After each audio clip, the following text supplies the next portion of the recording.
So guys, mukhang sa Ginebra maglalaro itong si Troy Rosario. Meron ako nabasa ngayon dyan sa Facebook page ni Sir Snow Badwa at babasahin natin yung post ni Sir Snow Badwa.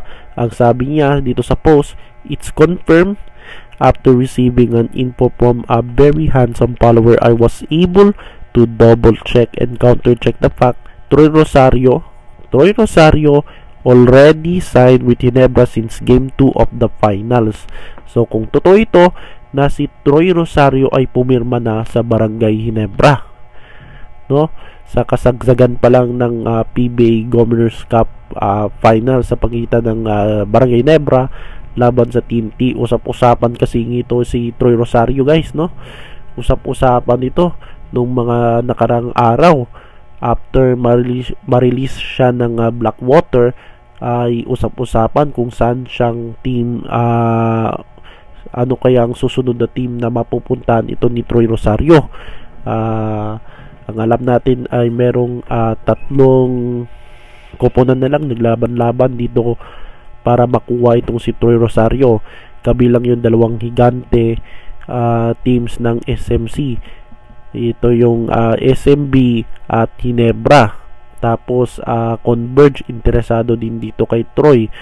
Yung TNT kasi, guys, wala nang interesado bumalik sa TNT itong si Troy Rosario.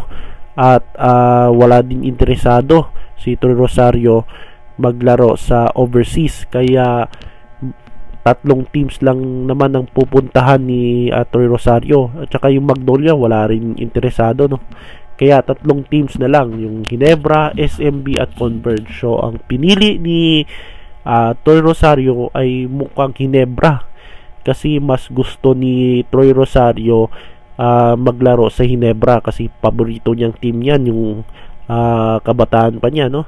Yung bata pa siya, dream niyang pumasok maglaro dyan sa Ginebra. So, kung totoo ito, no?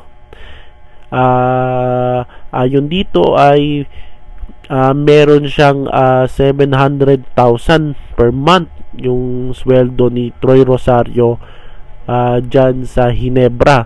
So malaking sahod yan, no? Malaking sahod yan. At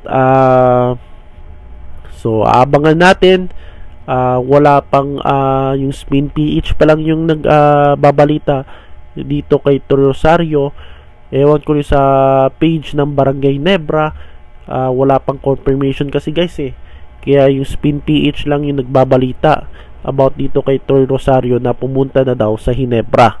So abangan natin itong si Troy Rosario, dahil mas importante itong si Troy Rosario, guys. Bakit? Lalo na dyan sa Barangay Ginebra na natalo, no, sa PBA Finals laban sa Token Tex. At nakita natin kung ano yung ulang dyan sa Barangay Ginebra, no? Kung bakit sila natalo sa PBA Finals ay isang kulang nila dyan ay big man. Kaya kailangan nila itong si Troy Rosario para maging katuwang nila Japet, lalo na ay injured itong si Isaac Go. Kaya mas kailangan ngayon itong katulad ni Troy Rosario dyan sa Barangay Ginebra. So abangan natin sila, guys. At mukhang Ginebra na itong si Troy Rosario.